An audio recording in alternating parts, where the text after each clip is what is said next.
Thank you, Madam Speaker. I rise to give my views on the bill, Honorable Speaker, and I have identified what I consider positives in the bill and those that, in all honesty, have problems with. I will not take the path that has been taken by Senator for Migori to wholesale condemn the bill, because in my view there are some good provisions. Honorable Speaker, let me start with the things that I consider positives. If you look at Section 4 of the proposed bill, Honorable Speaker, they are what they set out and call guiding principles of disaster risk management. There's something they called an all-hazards approach to disaster management. Honorable Speaker, we have had disasters here in Nairobi. And if people hear that there has been a fire, say in a market or as the one that happened recently in Mukuru Kwanjenga, everybody's mind is tuned to treating burn victims. And they forget that these people's houses have been affected. They have no places to sleep. There's children who are going to school who have no places to sleep.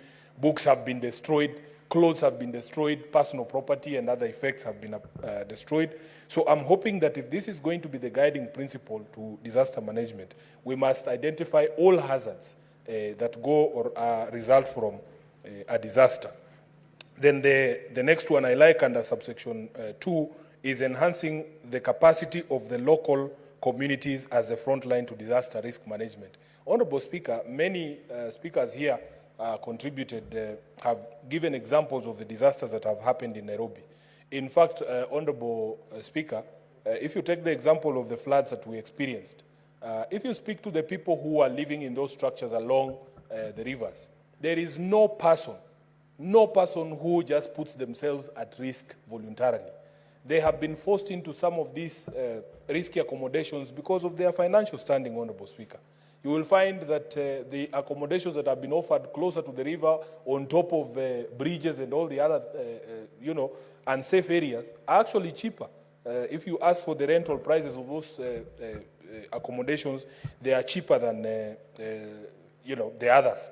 And if you speak to the community there, Honorable Speaker, they will tell you that if you have conversations within the community and they are told this is not an area you should be occupying, many of them are willing to cooperate, Honorable Speaker.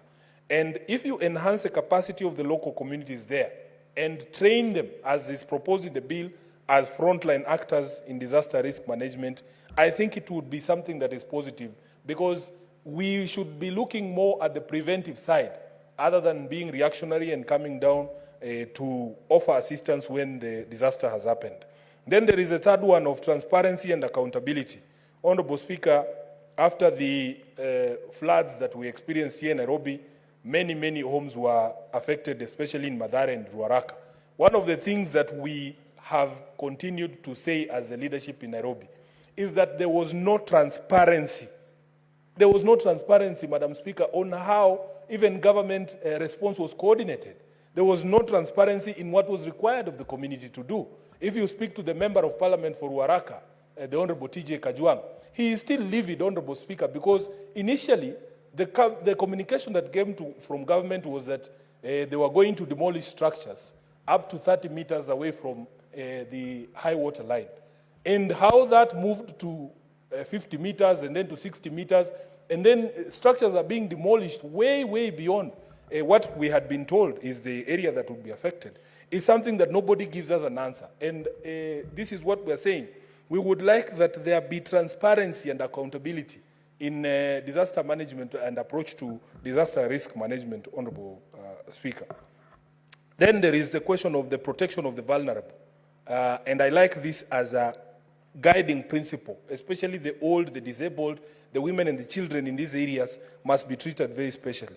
Then, of course, Honorable Speaker, number 5, it says supporting, under subsection 5, support of the national governments and the county governments, including the local communities in disaster risk management.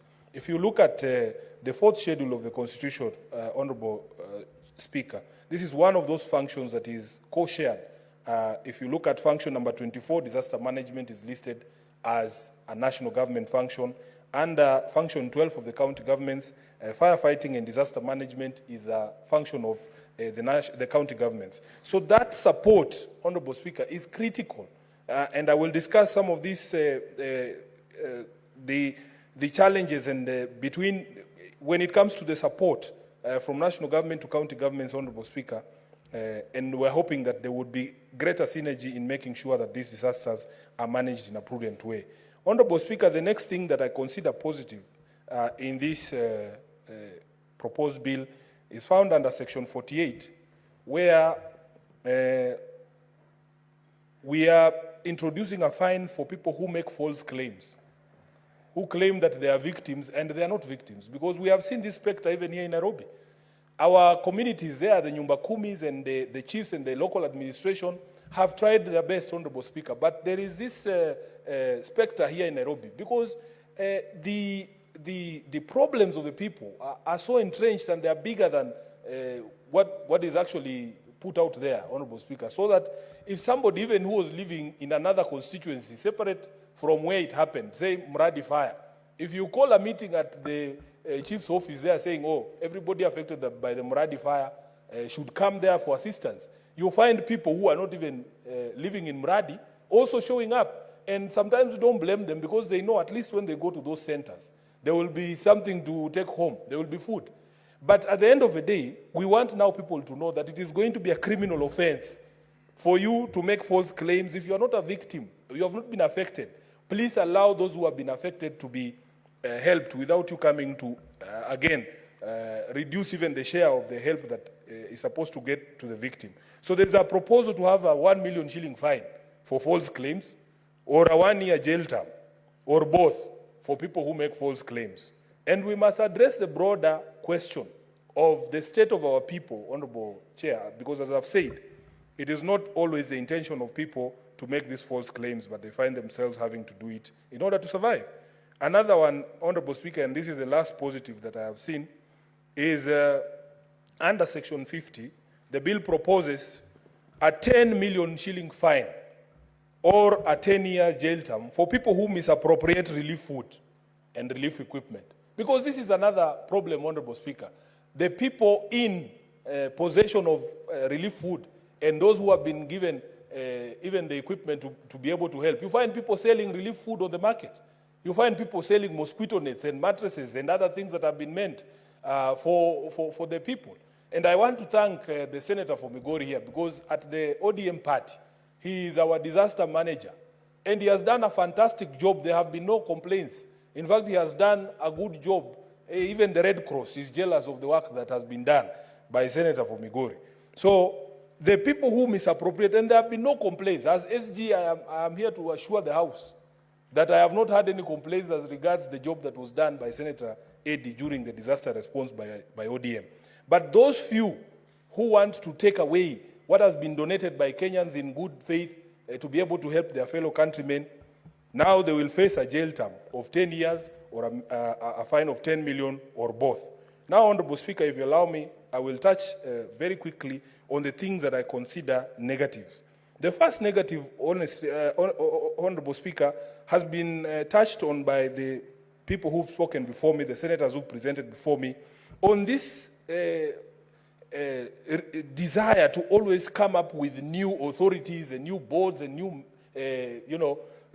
structures at the national level, Honorable Speaker. So under Section 5, Subsection 5, you will see that there's a new authority that has been created there for disaster management. This is a big problem for me, and I always look at the composition of those authorities. I have always had a problem with them.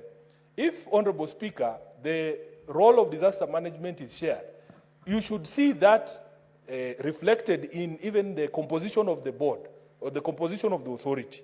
But if you go to Section 9 or on the composition of the board of the authority, 5 out of the 9 members are direct national government appointees.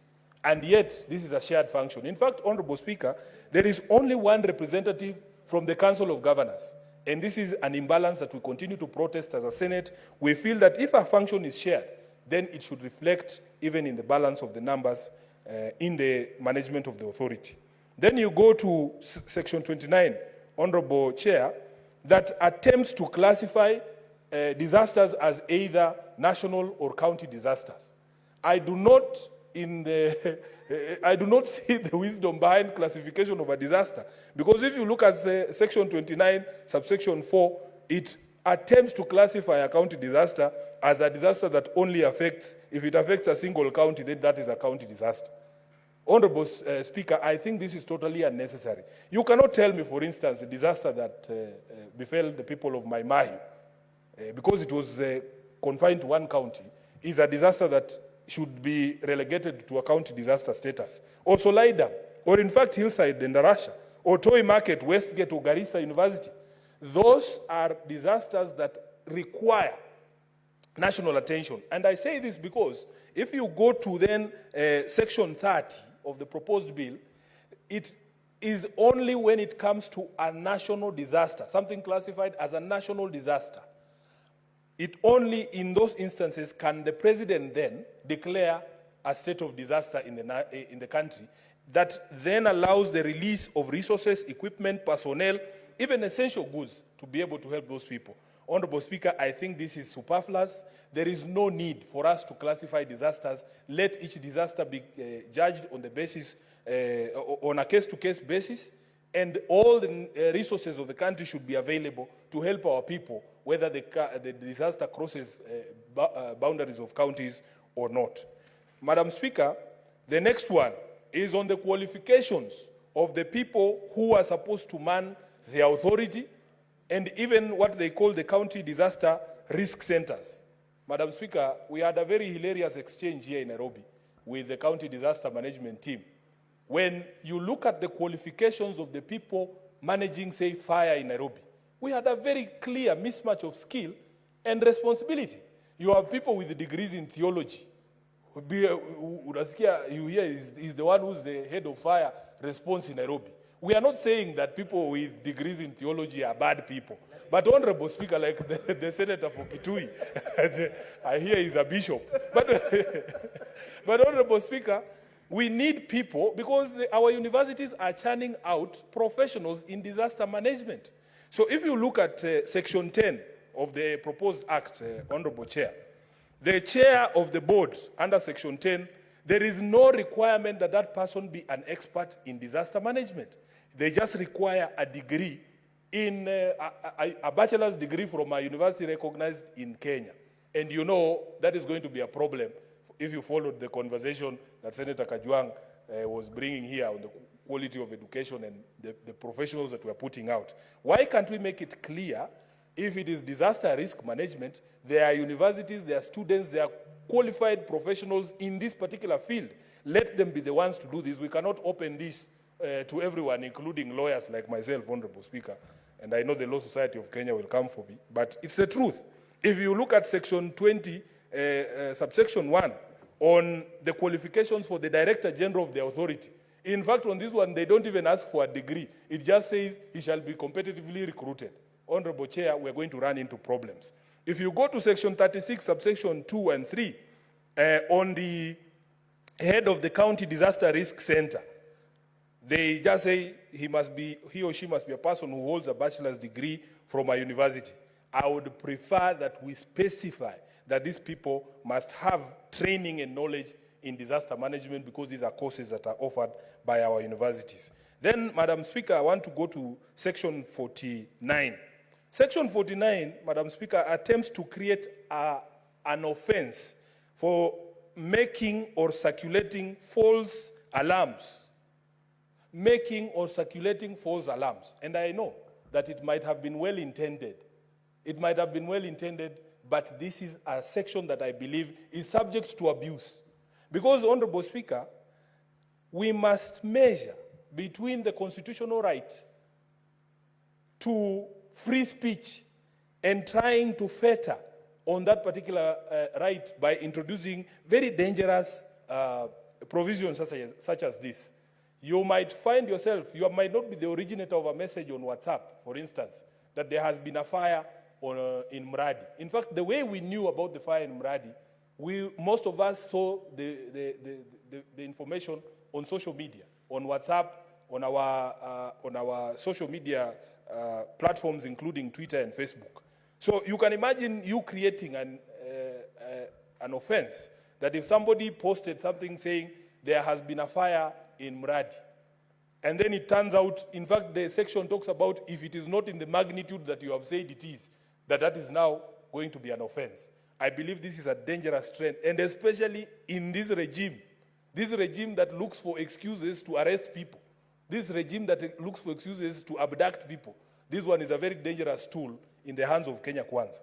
Honorable Chair, finally I want to go to section 53.